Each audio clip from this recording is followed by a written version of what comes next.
गाजीपुर के सियासी हलके में एक परंपरा चल रही है। जनहित के मसलों को एकदम से अनसुनी करो, अनदेखी करो और कोई दूसरा उस जनहित मसले को हल कर दे, तब उसका श्रेय खुद हथिया लो। मतलब पिसान पोत के भंडारी बन जाओ। खैर, मैं मूल बात पर आऊं उसके पहले आपको एक किस्सा याद दिलाता हूं, इसलिए कि आप गाजीपुर के सियासी हलके में श्रेय लेने की परंपरा को सहजता से समझ पाएं। किस्सा है गाजीपुर शहर में रौजा रेलवे ओवरब्रिज का। रौजा रेलवे ओवरब्रिज की मांग पुरानी थी। स्थानीय निकाय चुनावों से लगाए विधानसभा और लोकसभा चुनाव तक में यह मांग प्रमुखता से उठती थी, मुद्दा बनती थी और आखिर में उसकी सूध लिए राधे मोहन सिंह 2009 के लोकसभा चुनाव में वह जीते।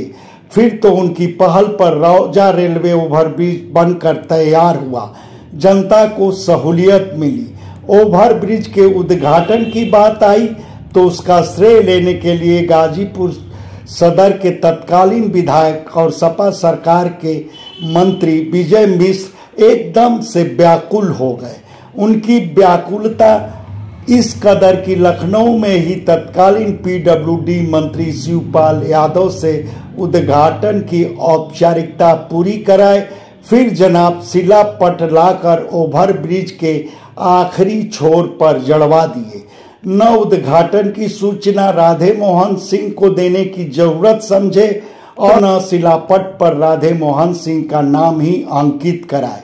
अलबत्ता शिलापट पर विजय मिश्र अपना नाम बड़े अक्षरों में अंकित कराना नहीं भूले, जबकि तब राधे मोहन सिंह समाजवादी पार्टी के ही नेता थे।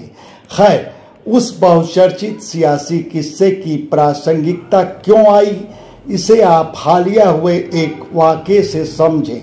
देवकली ब्लॉक का एक गांव है शिकारपुर। गांव के लोग न जाने कितने दिनों से स्वच्छ पानी का संकट झेल रहे थे। वह अपनी उस विकट समस्या की ओर विभिन्न माध्यमों से संबंधित अधिकारियों, जनप्रतिनिधियों का ध्यान बराबर खींचते रहे, मगर कुछ नहीं हुआ।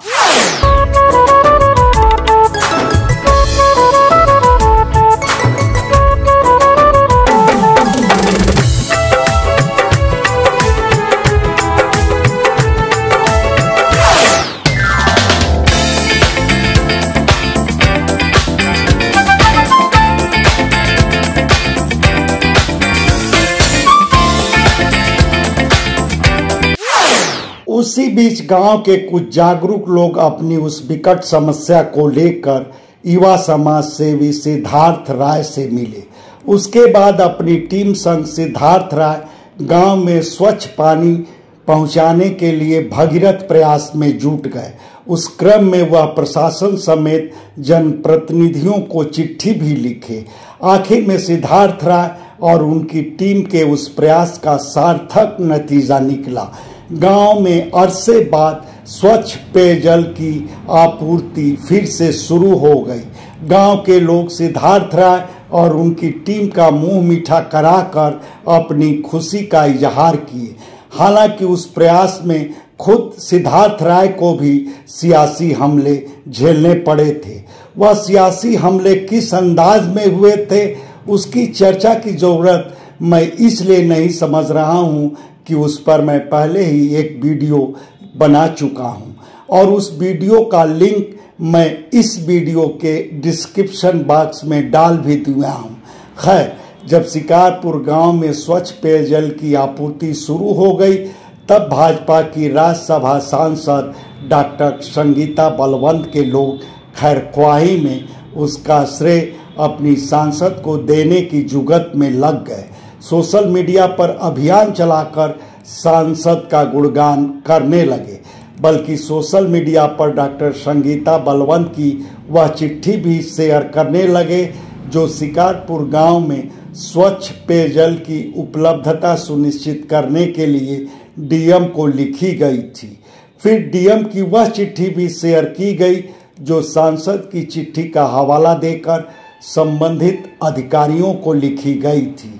खैर, उस चिट्ठी पत्री से मान भी लिया जाए कि राज्यसभा सांसद डॉक्टर संगीता बलवंत के प्रयास से शिकारपुर गांव के लोगों को स्वच्छ पेयजल मुहैया हुआ, तब अहम सवाल की सिद्धार्थ राय के प्रयास से पहले राज्यसभा सांसद डॉक्टर संगीता बलवंत शिकारपुर के लोगों की उस विकट समस्या की सुध लेने की जरूरत क्यों नहीं समझी थी, जबकि शिकारपुर गांव में उन्हीं की बिरादरी बिंदों की बाहुलता है और गांव के लोग पहले कई बार मिलकर डॉक्टर संगीता बलवंत को अपनी वह समस्या सुना भी चुके थे।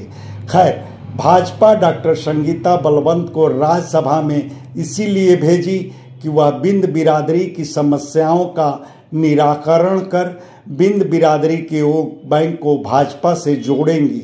मतलब शिकारपुर गांव का किस्सा इस बात का चुगली करता है कि डॉक्टर संगीता बलवंत को अपनी बिंद बिरादरी की कतई परवाह नहीं है और इस बार का लोकसभा चुनाव नतीजा भी इस बात का प्रमाण है कि बिंद बिरादरी में डॉक्टर संगीता बलवंत के जरिए भाजपा को अपेक्षित सियासी लाभ नहीं मिला है। तब आगे के चुनाव में क्या होगा, राम ही जाने। इस सिलसिले में आप क्या कहेंगे, यह हमारे कमेंट बॉक्स में ज़रूर बताएं। धन्यवाद। आपसे आग्रह है कि हमारे चैनल को लाइक करें, शेयर करें, सब्सक्राइब करें और फेसबुक यूज़र हैं तो हमारे पेज को फॉलो करना ना भूलें।